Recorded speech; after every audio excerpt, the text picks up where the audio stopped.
Hello అందరికీ. Firstly అందరికీ happy Sunday అండి. ఈరోజు సండే కదా! మీ ఇంట్లో ఏం స్పెషల్స్ వండుకున్నారు? ఖచ్చితంగా కామెంట్ అయితే చేయండి. మా ఇంట్లో పెద్దగా స్పెషల్స్ ఏమీ లేవు. ఎందుకంటే మా వారేమో డ్యూటీకెళ్ళిపోయారు. మా తమ్ముడు కూడా డ్యూటీకెళ్ళిపోయారు. సో నేను ఒక్కదాన్నే కదా! అందుకని చెప్పి సింపుల్‌గా అయితే చికెన్ గ్రేవీ కర్రీ అయితే చేశానండి. "అదేంటక్క ఈరోజు సండే కదా! ఈరోజు డ్యూటీకెళ్ళడం ఏంటి?" అని మళ్ళీ మీరు కామెంట్ చేస్తారేమో. లేదులెండి మా హస్బెండ్‌కైతే సండేస్ కూడా ఒక్కొక్కసారయితే లీవ్ ఉండదు. వర్క్ ఉంటుంది. సో, ఆయనైతే ఇంక డ్యూటీకెళ్ళిపోయారు.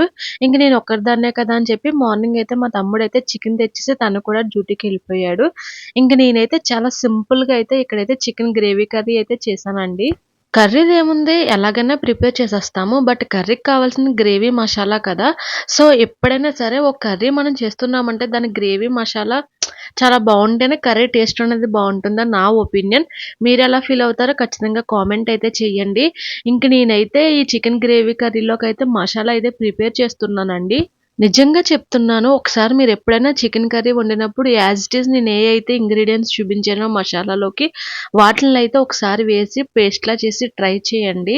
కర్రీ టేస్ట్ అయితే సూపర్ ఉంటుంది.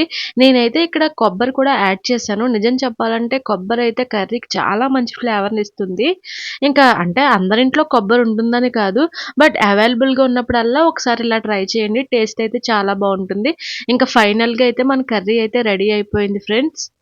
వేడి వేడి అన్నంలోకి ఇలా చికెన్ గ్రేవీ కర్రీ యేసుకొని తింటే టేస్ట్ అయితే చాలా బావుంటుంది.